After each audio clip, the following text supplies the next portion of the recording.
Boleto de Ida es un espacio para orientar, aclarar dudas e inquietudes y en especial sensibilizar sobre la inmigración. Sea cual sea tu estatus migratorio, en este podcast compartiremos historias y relatos con amigos, conocidos e incluso especialistas que te recordarán que en este nuevo camino no te encuentras solo. Mi nombre es Ida y te invito a descubrir, replantear y reflexionar juntos el complejo proceso de emigrar. Bienvenidos al primer episodio de este nuevo formato aquí en Boleto de Ida. Y si eres nuevo en el canal de YouTube, te recomiendo que te suscribas, que actives la campanita de notificaciones, porque de esa forma serás de las primeras personas en recibir todo el contenido que yo suba a esta plataforma. Este podcast podrás escucharlo solo en formato de audio a través de Spotify. Y si deseas contactarme, tienes alguna duda, quieres conversar conmigo, puedes hacerlo por redes sociales en Facebook como Boleto de Ida y en Instagram y Twitter como @boletoida. También encontrarás información mucho más detallada de todo el contenido que está en YouTube en la página web www.boletodeida.site. Y para este episodio vale la pena comentar que tengo un aliado. Boleto de Ida tiene su primer aliado y es Pitier Barcelona, un concepto de panadería que encuentras aquí en la ciudad, en Sagrada Familia, en la calle Castillejos 252. Son unos venezolanos que han emprendido y este negocio es bastante joven, tiene poco más de un año. Todo lo que hacen allí es artesanal, es una panadería increíble con un espacio y un ambiente muy cómodo. Te invito a que la conozcas y posiblemente vamos a estar grabando algunos episodios allá con muchos de los invitados que vienen. Pero este nuevo episodio, el primer episodio realmente, solo soy yo hablando con ustedes aquí en donde comienza el canal de YouTube, en mi casa. Y quería presentarme, que me conocieran muchísimo más, que entendieran el por qué me vine a España, cómo lo hice, todo lo que tuve que atravesar. Hay muchas cosas que no recuerdo con claridad, pero hice algunas anotaciones y voy a compartirles mi historia. Mi nombre es Idalix, yo soy de Venezuela y actualmente tengo 25 años. Cuando yo emigré a España tenía 21 años y la decisión fue bastante impulsiva, en el sentido de que yo tenía meses pensando en esto, ya yo tenía gran parte de mi documentación lista porque hacía años atrás yo había venido a presentar la prueba de selectividad para estudiar la universidad aquí, el pregrado, y a la final no me vine porque yo era menor de edad, tenía 14 años cuando me gradué de bachiller. Así que decidí terminar estudiando mi pregrado en Venezuela y me gradué como criminólogo. La mayoría de ustedes creen que soy o abogada, consultora, asesora, porque también están acostumbrados a encontrarse con algunos personajes que hablan de la inmigración y bueno, ya se consideran asesores, consultores, lo que fuese. Yo la verdad que soy una inmigrante como tú que me estás viendo y lo que busco es orientarte, ayudarte a que no cometas los mismos errores que yo, a darte las herramientas, el conocimiento y que tú con esto vayas mucho más allá. Que me hubiese encantado haber tenido un espacio como este cuando yo estaba tomando la decisión de venirme. Entonces, yo decido venirme y fue a través de un máster.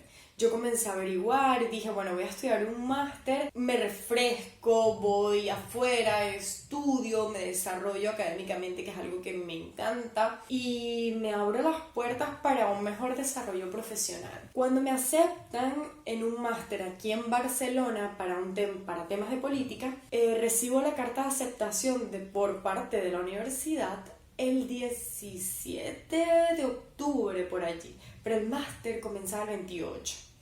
Yo no podía venirme tan pronto, hablé con el máster, de hecho les había dicho que ya no quería hacerlo porque no tenían los recursos económicos, no tenía el visado, ellos me dijeron que no pasaba nada, que igual me viniera y se iba resolviendo, porque a la final pues aquí tú los estudios tú los pagas y mientras tú los pagues ellos gran problema no van a tener. Yo logro venirme solo con $400, de los cuales 200 me los habían prestado y tenía que devolverlos.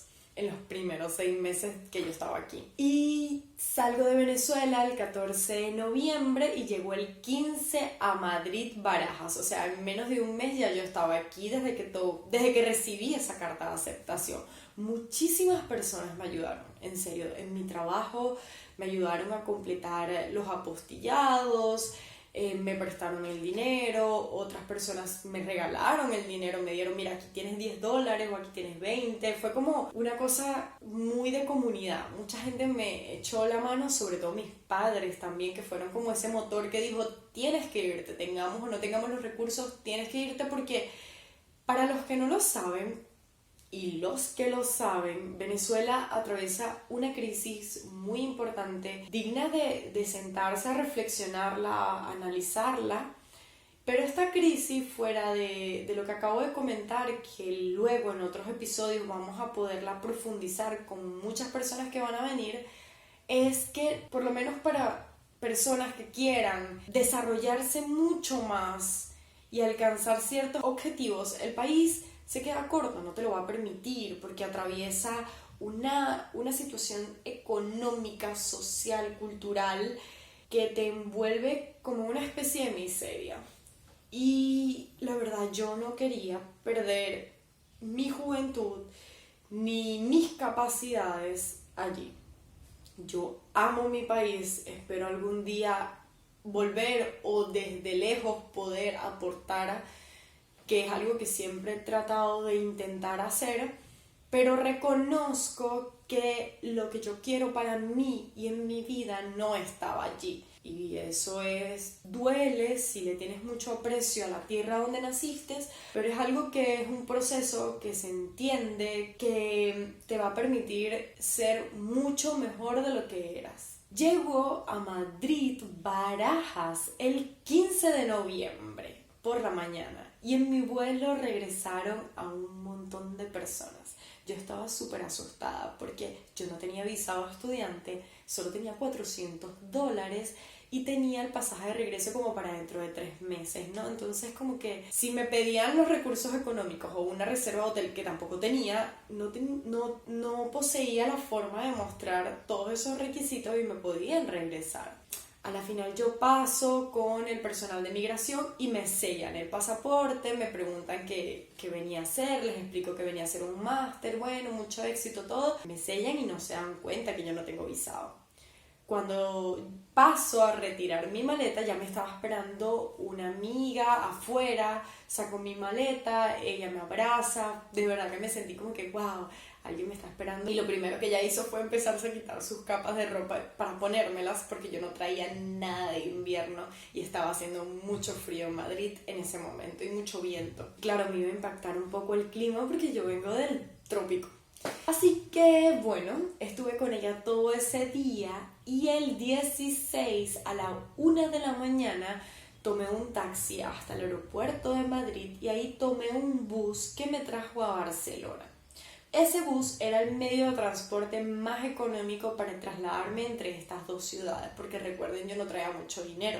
Me costó como 36 euros, si mal no recuerdo. Y llegué a Barcelona como a las 8 de la mañana de ese día. Yo tenía 4 maletas, de las cuales 2 eran grandes, las otras 2 medianas. Una se me rompe en Madrid y mi amiga me presta una maleta, pero cuando yo llego a Barcelona fue como mi primer momento sola con las maletas. Yo pensé que lo iba a poder controlar mejor y resultó que no mucho, porque me agobié un montón cuando estaba tratando de cruzar las calles en la zona donde me deja el bus y se cambiaba el semáforo, entonces terminaba con las maletas a un lado de la calle, con las otras de este lado. Fui a preguntarle a un señor sobre la estación de tren a la que tenía que ir porque yo no iba a vivir en Barcelona. El señor me ignoró, trataba de parar taxis y los taxis no paraban y me agobió un montón y creo que fue esa la primera vez en la que comienzo como a llorar porque tuve un ataque dramático en ese instante y cuando levanto la mirada llorando me doy cuenta que tengo enfrente a la estación de tren a la que tenía que coger el tren para poderme ir a la ciudad donde iba a vivir. Me calmé, entré a la estación, entendí que los taxis no me paraban porque justo en esa zona ellos tienen una parada específica, ya que hay una estación de tren muy importante de la ciudad. Y bueno, tomo mi tren y yo terminé viviendo los primeros 3 meses aquí en España en una ciudad a las afueras, en Girona, específicamente en Figueras. Figueras es una ciudad preciosa, es muy pequeña, está realmente bastante cerca de lo que es Francia y desde Barcelona son unas 2 horas en tren. Realmente si tomas el tren media distancia son 1 hora y 50, 56 minutos, o sea, 2 horas. Y si te equivocas, que me pasó, y coges un tren que hace paradas en todos los pueblos, terminas llegando a Barcelona casi que dentro de 3 horas. Y cuando llego a Figueras había una persona que me iba a recibir, porque yo no conocía a nadie en Barcelona, o en eso pensaba en aquel momento. La única persona que se ofreció y que me podía recibir era una amiga de mi mamá que estaba viviendo en Figueras. Ella me recibió con todo el amor del mundo. Yo la verdad todavía estaba así como que no caía en cuenta que había emigrado. De verdad que yo tardé en caer en cuenta de todo lo que supone emigrar. Mucho, tardé mucho. Ella me recibió, me acuerdo que fue una de las personas que más me ayudó, no solo con comida, con residencia, porque nunca me cobró alquiler ni comida, aunque yo una que otra vez la ayudaba con lo poquito que podía. Me compró ropa o consiguió ropa también que otras personas donaban y regalaban y me la daban a mí. Ella me regaló cosas suyas, zapatos, bolso, de todo, porque yo no tenía absolutamente nada. Y al día siguiente yo tenía que presentarme en el máster, entregar mi documentación y comenzar clases. Me asiento ahí en Figueras, al día siguiente cojo un tren para Barcelona y compré un ticket de 10 viajes. Los 10 viajes en ese tren desde aquella ciudad hasta acá costaba 100 euros. Sí, mucho.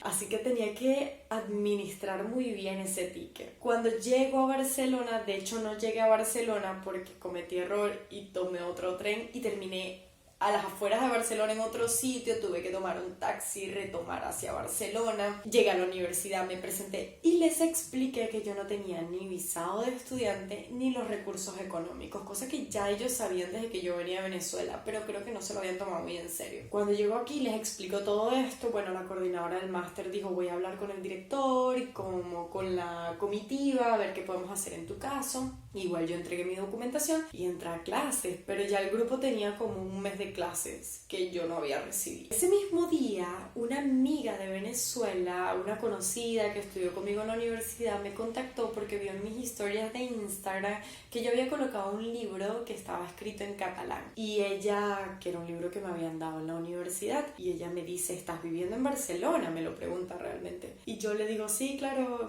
acabo de llegar, estoy empezando la universidad. Y ella, bueno, yo tengo 3 o 2 meses viviendo aquí, tenemos que vernos. Quedé con ella y para los que ya han consumido contenido de este canal saben que lo menciono en mi primer video, que fue muy improvisado y dura 40 minutos. Lo sé, es muy trágico, no fue pensado que durara tanto, lo siento mucho. Pero ahí menciono cómo consigo mi primer trabajo en negro y fue gracias a esta persona. Ella me pone en contacto con una venezolana que estaba buscando vendedoras y ahí comienzo como a generar un poquito de dinero. Entonces yo estudiaba, iba al trabajo, a veces salía muy tarde del trabajo y si salía a las 10 de la noche ya no me podía ir a Figueras, tenía que quedarme en casa de alguien. Al día siguiente me levantaba temprano, iba a trabajar, después en la tarde iba al máster y como del máster salía un poco más temprano, sí podía regresarme a Figueras. Recuerdo que los sábados tenía máster por la mañana, porque yo veía clases 3 días a la semana, jueves, viernes y sábado, jueves y viernes por la tarde y sábados por la mañana. Entonces la clase de la mañana de los sábados empezaba a las 9. Entonces el único tren que yo podía tomar desde Figueras salía a las 6 de la mañana y yo llegaba a las 8 de la mañana a Barcelona, porque si tomaba el que venía más tarde, que era a las 7 y algo, ya me pasaba de la hora que empezaba la clase, llegaba tarde, y si llegaba tarde me quitaban como un punto en la asistencia. Entonces yo llegaba a las 8 de la mañana aquí a Barcelona y me ponía a caminar por ahí en las calles, hacía muchísimo frío y recuerdo que no tenía dinero, o sea sí tenía, pero era muy poco. como para comprarme un chocolate caliente, un agua, cosas así, de verdad yo no podía gastar en eso. Y a esa hora estaba caminando, me sentaba por ahí, aguantaba un poco el sueño, después abría en la universidad, podía entrar, veía clase y usualmente salía a las 2 de la tarde y a las 3:30 más o menos tenía que empezar a trabajar. Entonces corría, comía muy rápido, empezaba a trabajar. Así estuve un largo tiempo. Yo viví en Figueras durante 3 meses. Hice amigos allí, de verdad que tuve la suerte de que me recibió una persona sin ningún interés y de forma altruista, me ayudó un montón. Y también fui descubriendo con el pasar de los días de estar aquí en España que tenía varios conocidos aquí en la ciudad de Barcelona. Una de las primeras personas también que me contactó fue un amigo que se llama Julio, con el que yo participé en lo que es Payasos de Hospital, Dr. Jason en Venezuela. Ahí lo conozco, yo no sabía que él estaba viviendo aquí, me contactó y él es uno de los fundadores de Pitiero Barcelona, por eso la cercanía que tengo con el proyecto de ellos y ellos conmigo. Además, él fue un gran apoyo al principio. Recuerdo que el día de mi cumpleaños lo celebré 2 semanas después de haber llegado aquí. Él se ocupó de comprarme una tarta, de ir, vamos a comer, de pasar un poco el tiempo conmigo. Otras personas también lo hicieron. Además, él fue de las primeras personas que se sentó conmigo a conversar, a orientarme, a explicarme las cosas. Y una de las 1000 cosas que me decía era: empadrónate, hazlo de la tarjeta sanitaria, mírate lo del visado. Me explicaba si te quedas si se te pasa el tiempo de turista, recuerda que vas a estar en una situación irregular, ¿qué vas a hacer? O sea, él estaba ahí siempre como marcándome la pauta y eso es bastante bueno, que siempre haya alguien ahí como cuidándote un poco los pasos al principio, porque tú al inicio no sabes nada. Fuera de eso, recuerdo también que él me hablaba mucho de lo del dinero, porque él sabe que yo había venido sin prácticamente nada. Y una vez estábamos comiendo y me sacó una moneda y me dijo: esto es 1 euro. Tú con 1 euro aquí puedes hacer muchísimo. No es como la economía en nuestro país, que un bolívar no tiene ningún valor prácticamente. Pero tú, 1 euro sí, aquí tiene demasiado valor. Tú vas con esta moneda a un supermercado y te puedes comprar 1 kilo de pasta, unos tomates, unas cebollas y quizás una lata de atún, y te haces una pasta con atún y tienes algo para comer. Entonces debes valorar cada una de las denominaciones de las monedas aquí. O sea, es importante, me decía. El dinero tiene mucho valor aquí. Eso es algo que se me quedó bastante grabado, porque al principio yo no tenía casi dinero. Entonces, si yo quería ir de un punto a otro punto en la ciudad de Barcelona, como ya yo gastaba tanto en ticket de tren de Figueras a Barcelona, porque eran 100 euros los 10 viajes, yo no podía gastar en tickets de metro en Barcelona, porque ese otro ticket no me servía aquí. Así que yo caminaba un montón, caminaba muchísimo, a todos lados iba caminando. Y las pocas veces que compré ticket, recuerdo que no tenía tanto dinero. Entonces siempre estaba guardando todos los céntimos, hacía mis pilitas de céntimos, porque con eso después yo compraba mis tickets de metro, como pagaba algún agua. Yo le tengo mucho respeto a los céntimos, porque la verdad uno nunca sabe el valor que tienen hasta que te faltan 5 céntimos para comprar un ticket de metro o para comprarte una fruta o un agua, lo que fuese. Y me pasó muchas veces. Los primeros 3 meses recuerdo que yo iba como un poco en una nube, y cuando se me pasa el periodo de turista de los 90 días es como cuando comienzo a caer en cuenta de que ya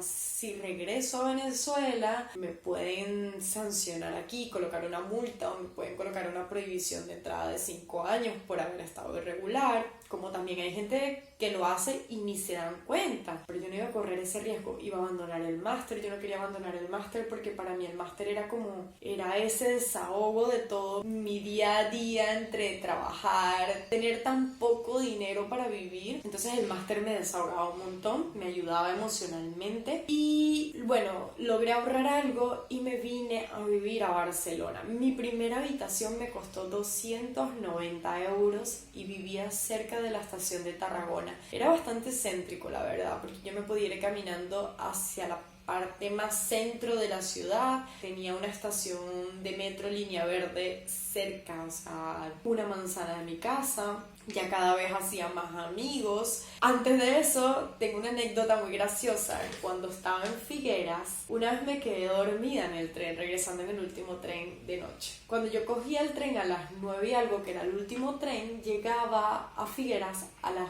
11 y tanto de la noche. Me quedé dormida y me pasé de estación y llegué a una que se llama Llança. Y esa ciudad está, o sea, si Figueras está como a 5 pasos de Francia, Llança está a 2 pasos de Francia. Cuando me bajo en esa estación, que era como una estación fantasma, había mucha neblina, solo había un bar abierto que no estaba ni tan cerca y no se veían casas ni nada. Yo dije, ¿qué voy a hacer? No tenía conexión a internet ni nada y esa fue una noche que lloré muchísimo. A la final pasa un tren que iba, no recuerdo si hasta Girona o hasta Barcelona, y lo pude tomar. Tuve que esperar un rato ahí, como media hora o así, solita en la estación, y hacía mucho frío, y regresé a Figueras y terminé llegando casi a las 1 de la mañana a Figueras, 12 y algo. Pero esa vez recuerdo haberme sentido muy mal porque estaba perdida. Y yo dije, ¿y si me toca dormir en esta estación de tren? Recuerdo Julio, cuando se lo conté al día siguiente, me dijo, yo si no te hubiese ido a buscar en coche, pero no ibas a dormir ahí. Eso lo recuerdo y me da ahorita un poco de risa, pero en ese momento no me sentía nada bien, nada bien. Entonces a partir de ahí comencé a ponerme alarmas cuando iba en el tren por si me quedaba dormida, porque claro, cansaba mucho, yo dedicaba 4 horas a ir y venir. Pues si me quedaba dormida, me despertara justo cuando estaba llegando a Figueras. Bueno, retomo cuando ya estoy aquí en Barcelona. Me mudo a mi primer piso, en una habitación minúscula. Pero eso para mí no era ningún problema porque ya yo había vivido sola. Yo de hecho había vivido como aparte desde los 15 años cuando empecé la universidad, que la estudié muy lejos de casa. Entonces ya había tenido habitaciones que eran minúsculas, había vivido toda esta parte de compartir piso, no era gran problema para mí. Lo que sí era que ya por lo menos tenía la comodidad de estar en Barcelona. No me había empadronado todavía. Yo tardé 1 año y 1 o 2 meses en empadronarme. Y esa fue una de mis primeras imprudencias o errores. Yo desconocía que podía empadronarme sin domicilio fijo. Al principio en Figueras no tenía cómo hacerlo porque la amiga de mi mamá no me podía empadronar. Pero luego en Barcelona no sabía que podía empadronarme de esta forma que les comenté ahorita, que hoy en día lo conozco y se lo explico a las personas para que no les pase lo que me pasó a mí. Y esa creo que fue una de las cosas que son importantes, pero que yo dejé pasar por alto, igual que la tarjeta sanitaria, entre 1000 cosas. Yo aquí en Barcelona me he mudado 6 veces. He tenido pisos y he tenido habitaciones. Y actualmente ya tengo los más de 3 años y yo todavía no tengo papeles. Esta parte es muy importante porque muchos ven los videos, los oriento un montón y si desconozco algo saben que voy y busco la información en los órganos competentes y se las ofrezco, pero creen que ya yo tal vez estoy en un estatus regular y no lo estoy. Yo realmente estoy sin papeles, como muchos que me están viendo, muchos que me están escuchando. ¿Por qué no tengo papeles? Porque yo, primero cuando yo llegué aquí, no quise pedir asilo. Es una de las cosas que piden muchos venezolanos. No lo estoy criticando, pero yo, a pesar de que tenía los recursos para pedirlo por el cargo que yo había tenido en Venezuela, por mis labores profesionales, no quise hacerlo porque en el fondo yo no me sentía perseguida política. Entonces decidí apartarme de eso y dije, yo voy a salir adelante con mi condición. Yo al principio pensé que lo iba a solucionar y después fui cayendo en cuenta de que no. A mí me costaba mucho hablar de que yo no tenía papeles, de que yo estaba en una situación irregular porque había personas que se lo tomaban muy mal, hay personas que te juzgan y se olvidan de que hay muchos que llegamos con una preparación muy buena, pero no tenemos los recursos para poder estar de forma regular y ser considerados como uno más dentro de esta sociedad. Así que yo, para evitar esos estigmas y esa lástima que se genera a veces, o las burlas, las etiquetas, yo de verdad que me guardaba mucho todo y a veces si me preguntaban yo les decía que yo tenía mi visado de estudiante o que estaba en trámites de residencia, lo que fuese. Pero la verdad es que no. Hay personas que, paisanos Y no porque sean de Venezuela, porque realmente no. De otros países, hermanos que me han atacado por mi situación irregular. Me pasó en el máster que se burlaban de mí y realmente todo empezó porque sabían que yo no tenía los recursos, no tenía los papeles como la mayoría, como todos ellos. Entonces como que cuando empiezas a pasar por todo eso te vas como encerrando un poco. Yo por suerte he contado con muchos vínculos interpersonales, amigos, familia, conocidos, que de verdad me han levantado cuando yo he estado por el piso, porque he estado por el piso emocionalmente, porque emigrar es un paso muy importante, es algo que no te imaginas ni la magnitud. Y siento que el mayor porcentaje de emigrar, la mayor carga es emocional. Y si tú no tienes los recursos emocionales para sobrellevar todo el proceso, vas a caer, vas a darte muy fuerte, como contra una pared. Y ahí es importante contar con muchos vínculos de personas que te cojan y te digan levántate porque lo vas a lograr. Yo muchas veces sentí que no lo iba a lograr. Yo estoy sentada aquí y estoy grabando videos y ahora este audio, y yo se los confieso, muchas veces me quedé sin dinero y no sabía cómo iba a pagar el alquiler al mes siguiente. No pude comprar tickets y tuve que estar caminando durante un tiempo. No tenía para comer bien, o a veces no comía. Y a pesar de todo, yo siento que en mi proceso yo soy muy privilegiada. Hay personas que llegan en condiciones deplorables, que no llegan ni siquiera en un avión, llegan en patera, tienen que pagar un montón para que los traigan, y realmente por eso nace Boleto de Ida, para ayudarnos a sensibilizar. A veces le restamos muchísimo valor a la inmigración, y más si nos enteramos que son personas que llegan sin recursos o que a veces no comparten el idioma con nosotros. No sé, tenemos esa necesidad de denigrar, de segmentar, clasificar la inmigración por calidad, y no está bien eso. Lo hablaba en un IGTV que tengo en el Instagram de Boleto de Ida, que no es posible que tú te sientas más o menos que otro inmigrante porque tal vez estás en una condición de refugio o de asilo, o porque el otro simplemente está sin papeles y tomó esa decisión, como me ha ocurrido a mí. Actualmente yo ya estoy en trámites y este año por fin espero tener mi residencia que tanto he deseado y que sé que me va a abrir muchísimas más puertas, sin etiquetarme a mí misma que estoy incapacitada porque no estoy en la misma condición de otro. Pero yo sé que tengo las habilidades, que tengo la capacidad, el conocimiento de ir más allá. Así que este proyecto ha nacido para darnos voz a todos, y por eso comencé este nuevo espacio de los podcasts, para que se sienta un poco más cercano y no nos quedemos solo con los esquemas y las explicaciones puntuales en YouTube.